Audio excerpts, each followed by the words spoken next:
C'est un grand opéra romantique, c'est un opéra dramatique.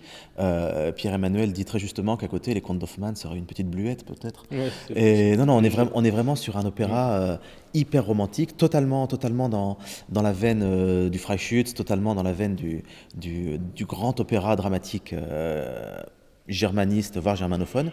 Et donc c'est une musique très dense, c'est une musique qui annonce déjà, même parfois, du grand lyrisme à la Verdi. C'est un ouvrage totalement à part. C'est une œuvre extrêmement violente sur ce que ça raconte, sur ce que ça montre. Il y a beaucoup de sujets à traiter. Il y a évidemment les guerres fratricides, des notions d'épuration, des thèmes sur le deuil, sur les relations mère-fille qui sont poussées de façon complètement paroxystique dans cet ouvrage. Et puis le rapport aussi du surnaturel, de la nature. Voilà, parce qu'il y a tout un acte qui est dit un acte féerique, avec l'apparition des fameuses fées, qui ne sont pas des fées, des bonnes fées, qui sont des fées maléfiques.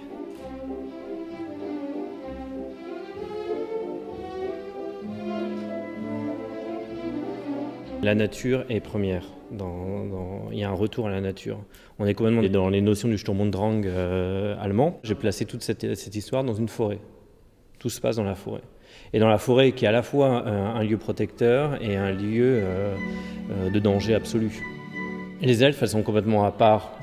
Pour moi, c'est comme les esprits de toutes ces jeunes filles, qui ont été sacrifiées pendant ces guerres-là. Et c'est un peu des elfes vengeurs. Elles sont comme les sirènes et elles attirent les hommes par leur voix et elles rendent fous les hommes. Elles les attirent dans des ravins. C'est une dimension complètement noire du fantastique. Il y a de la vidéo, il y a des personnages étranges, il y a des femmes sans tête qui apparaissent, il y a des animaux aussi qui apparaissent. Cette forêt devient un lieu quasi surnaturel en fait. Il y a deux personnages fondamentaux dans cette histoire qui sont Edwige, la mère, et Laura, cette jeune fille. Edwige, elle a déjà vécu un viol, elle a déjà été éprouvée par une guerre précédente. Et elle est dans le ressassement en permanence. Et elle cherche à protéger sa fille par tous les moyens possibles. Donc il y a une relation complètement malsaine entre la fille et la mère. Et quand sa fille va être laissée pour morte, elle va partir dans la montagne, dans la forêt, elle va errer, elle va essayer de déterrer des cadavres, elle passe son temps à chercher cet enfant en fait. La mezzo, c'est, de temps en temps, ça peut être une azucena, avec en plus, demandant une ligne vocale très typique de la musique française, et des phrases interminables que Marie Gautreau incarne à merveille. Le personnage pour qui il allait donner les plus beaux trucs, c'est la mère, c'est évident. Alors Pierre a une affection particulière pour le rôle de la mère, qui est vrai à des airs incroyables, à des duos déchirants. C'est déchirant. C'est d'un dramatisme confondant. Et moi, j'ai une affection particulière pour le rôle de Laura, qui nécessite une palette incroyable d'expressions, de couleurs, même dans les registres. J'ai chanté beaucoup les contes d'Hoffmann. J'ai fait tous les rôles de soprane et donc il y avait cette côté Olympia qui je faisais toujours original, le ton original, donc c'est très aigu.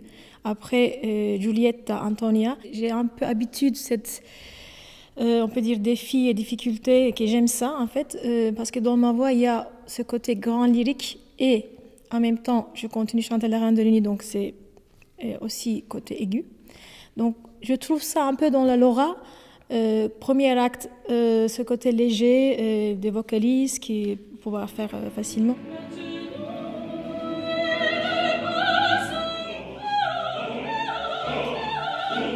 Puis ça passe directement au côté grand lyrique ou passionnant ou un peu Verdi, Puccini, façon à chanter un peu plus de large.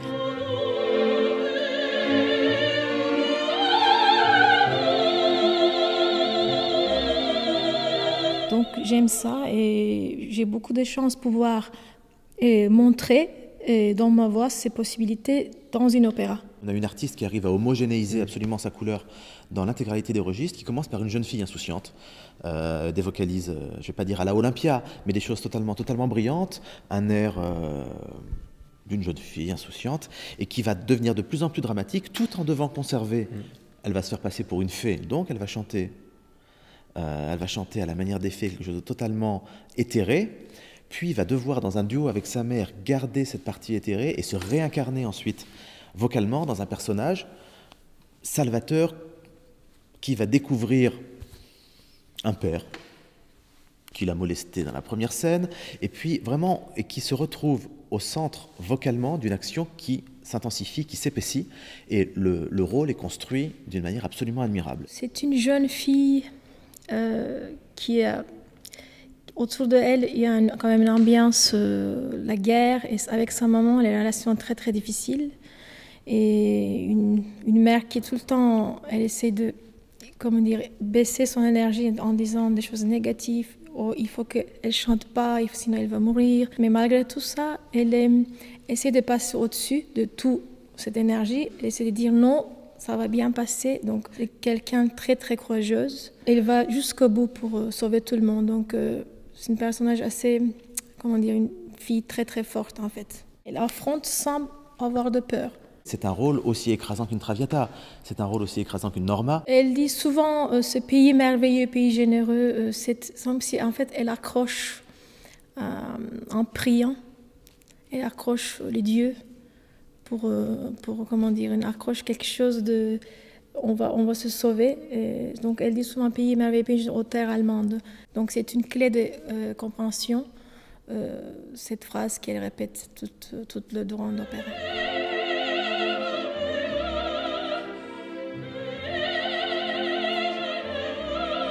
Et qui a en plus une évolution vocale au fur et à mesure de l'ouvrage. C'est comme un chemin de sanctification, quoi. Il y a tout un chemin quasi mystique qui va l'amener jusqu'à la mort, jusqu'à la fin, quoi. Il y a une espèce d'acmé, comme ça, une espèce d'apothéose, une espèce d'élévation de tous ces personnages. Même si on prend la version avec un happy end, le futur, de toute façon, est impossible. Quand ils disent « nous sommes sauvés », c'est comme s'ils se préparaient à la mort. Et il n'y a pas de futur pour eux.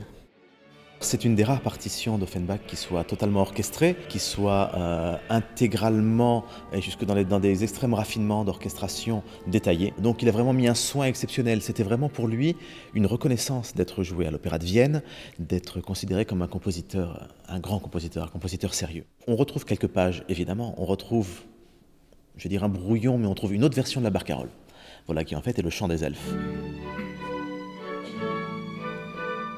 On trouve les couplets bachiques, donc de Conrad, ce chef des mercenaires,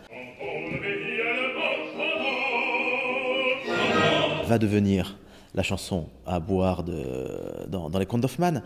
Et on retrouve comme ça d'autres passages qui ont été utilisés dans Le Ballet, Le Papillon aussi, ou dans des musiques de scène.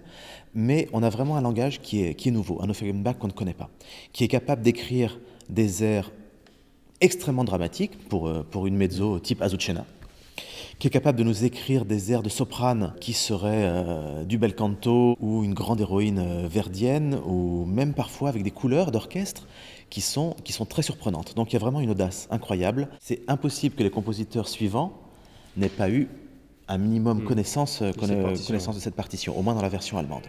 Et puis certains personnages sont traités de manière totalement différente. On a un rôle de baryton verdien, que ce soit dans la tessiture, dans l'écriture, dans l'accompagnement, et qui préfigure vraiment une évolution beaucoup plus lyrique qu'on ne retrouvera pas du tout chez Offenbach. Donc voilà, énorme découverte musicale.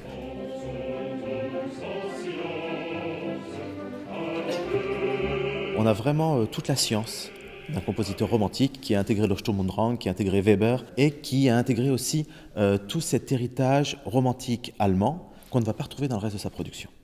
Alors évidemment, il y a une petite patte Offenbach dans un trio bouffe, mais qui n'a pas du tout l'orchestration d'un trio bouffe habituel, qui est orchestré... et qui arrive dans une scène éminemment dramatique. En plus.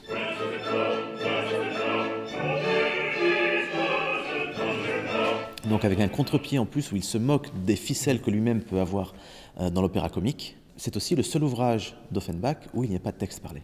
Le rôle est assez difficile, même très difficile, parce que l'ambitus est très large. Donc Franz peut utiliser aussi bien un registre médium, voire grave parfois, suivant dans quel état d'esprit il se trouve, et avoir des airs qui montent vraiment très très haut. En plus, il faut réussir, je pense, à garder une grande souplesse, une grande fluidité, un peu comme dans les rôles mozartiens. Franz est un amnésique, en tout cas dans la mise en scène qui est proposée. Quelqu'un qui n'a plus d'idée de son passé, qui est devenu violent, qui est devenu barbare, c'est un tueur, enfin bref. Donc forcément, il peut pas être juste tout lisse, bien sans aspérité, etc.